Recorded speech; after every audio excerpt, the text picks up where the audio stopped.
guys! Today I'm going to read the story Potato Chip Champ. It was written by Maria Dismondy and illustrated by Dawn Beacon. The Potato Chip Champ, discovering why kindness counts.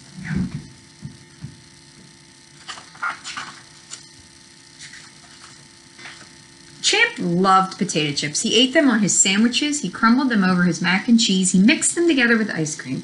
Champ even dipped chocolate-covered potato chips in ranch dressing. If only his parents would let him eat them all the time.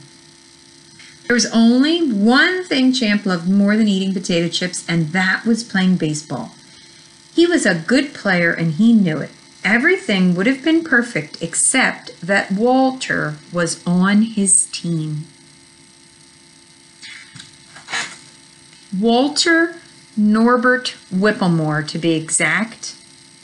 He was always late for practice. His shoes were dirty. He rode an old broken-down bike, and his name was too long to fit on his baseball shirt. Walter was different, but the players on the team all liked him, except for Champ, who had a hard time figuring out why.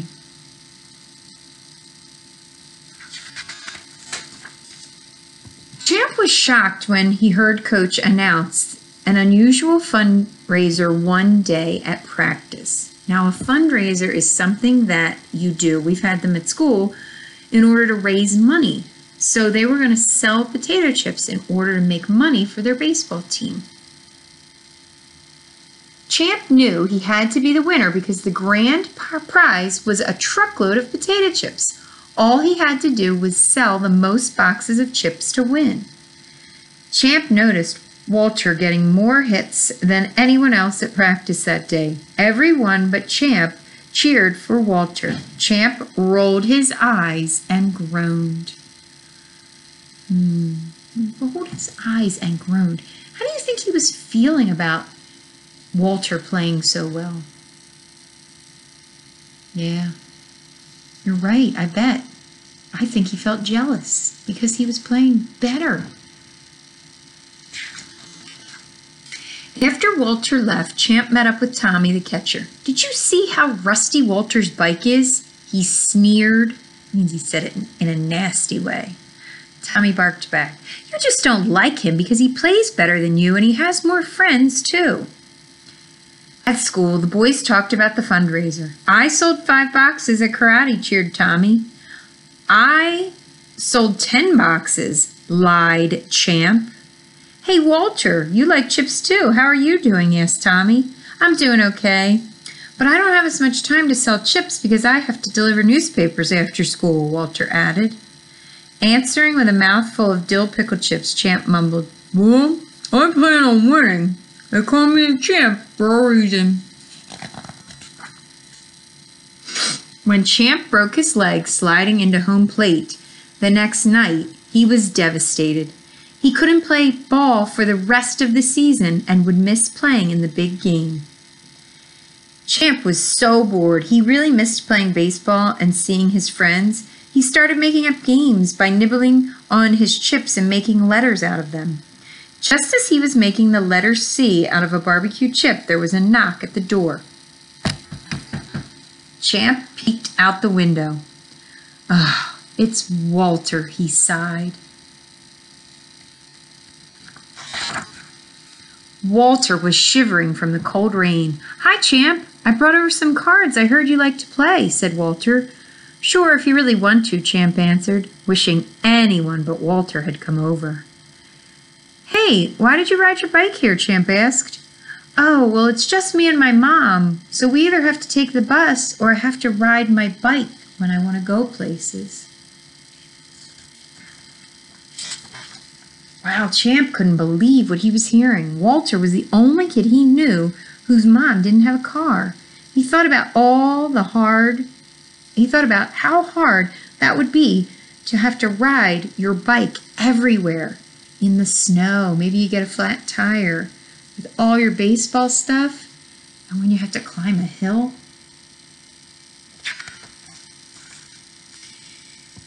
It was the night of the championship game, and Walter made the winning hit. Champ wasn't sure which was worse, sitting on the bench or finding out his dream of winning the truckload of potato chips was over. They announced over the loudspeaker that the winner was Walter Norbert Whipplemore. Wow, I bet Champ's feeling pretty sad because he didn't get to play in the game and he wasn't able to win the chips.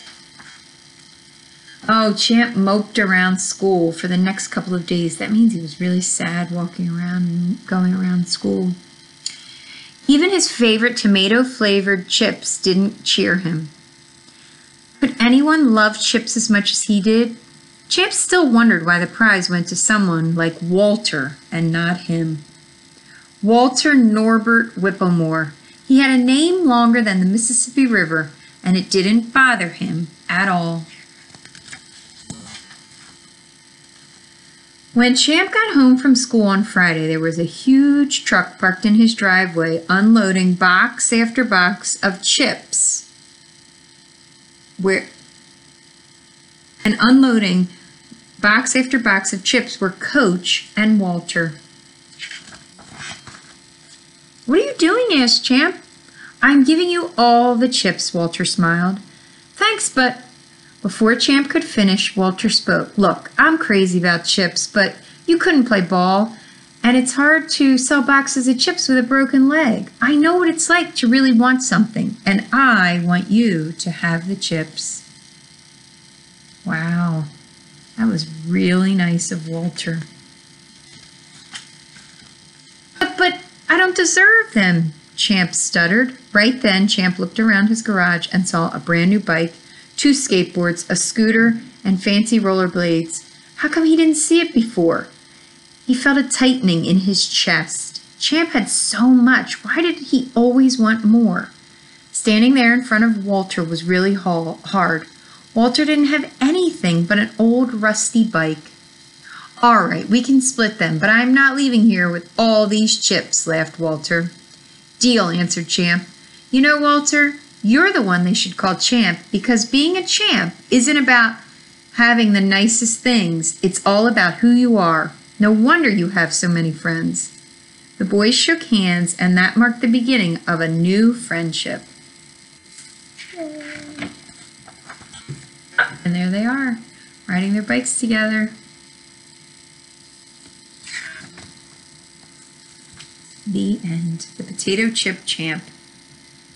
So, in the beginning of the story, Champ was not really very fond of or didn't really like Walter. But as the story went on, he began to see that Walter was really a great person. And probably mostly he was jealous of him, especially when he won all the chips. And then, what did he do? Yes, he gave the chips to Champ. Think about that. Think of something kind you could do, something small. Write a thank you note to someone for being kind to you, or draw a picture and send it to your grandma. Anything. I miss you guys. I hope you're doing well, and I hope to see you soon. Bye-bye.